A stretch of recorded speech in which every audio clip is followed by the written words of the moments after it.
안녕하세요. 꾸꾸기 언니예요.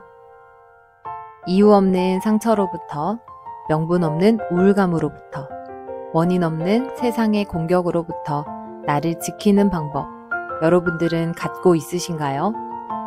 외부에서 내 안에서 나를 쓰러뜨리는 공격이 있다 해도 절대로 쓰러지지 않는 나만의 실천 전략. 나뿐만 아니라 세상의 모든 것은 다 변합니다. 그래서 내 희망, 내 의지와 상관없이 어느 상황에서든 다 변할 수 있음을 가정해 두는 것이 가장 안전합니다. 내가 가진 모든 것은 어느 순간 사라져 버릴 수 있습니다. 멀쩡하던 집도 재해로 다 하루아침에 없어질 수 있고 내 주변 사람들도 마찬가지로 변할 수 있습니다. 그러니 다 필요 없다, 불신하라는 말이 아니라 누구나 이런 사람의 마음을 믿는다는 것이 얼마나 부질없는 일인지 뼈저리게 경험한 적이 한두 번쯤 있을 것입니다. 의지했다가 내 전체가 송두리째 휘청거리는 지경까지 방치하지 말자는 이야기인 거죠. 사람들 마음속에는 기댈 누군가를 갖고 있습니다. 그것이 사람일 수도 있고 다른 어떤 것일 수도 있습니다. 그러나 철석같이 믿고 의지했던 그 대상이 변하게 되면 절대적으로 의지했던 만큼 내 전체가 휘청거리게 되는 거죠. 기대지 않고 기대하지 않는 나를 지키는 길. 나 스스로 모든 것을 이겨낼 수 있는 자체적인 힘을 갖춰야 합니다.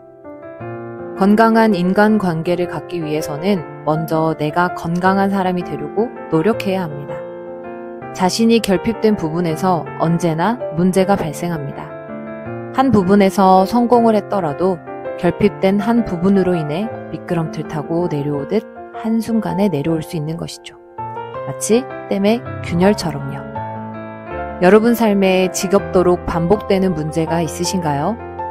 그 문제로 미친 듯이 자신이 싫고 운명을 탓해 본 적은요? 왜 난 항상 이럴까? 왜 난 이런 사람들만 만날까? 여러분은 어떤 식으로 이 생각을 마무리 짓는 편이신가요? 상황 탓, 남 탓하며 분노를 머금고 계시나요? 이 반복된 문제의 근원에 대해 생각해 본 적 있는지 여쭤보고 싶습니다. 왜 자꾸 이런 문제에 부딪히는 걸까?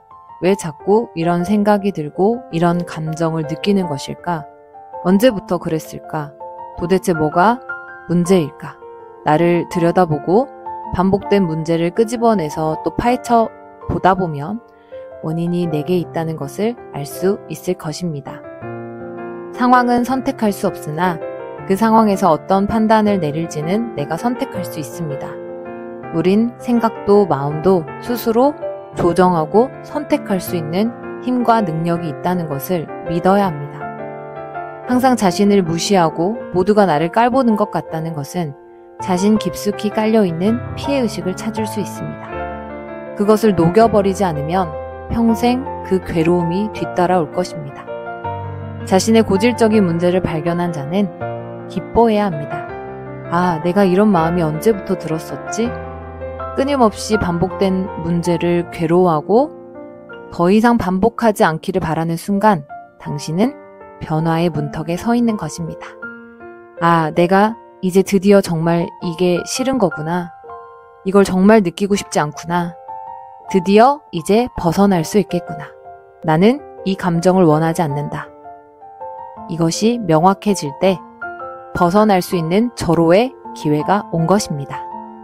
바닷속에서 수초에 발이 묶여 물 밖으로 나가지 못하고 있다면 그 수초를 무슨 수를 써서라도 잘라내고 도망쳐 나와야 합니다.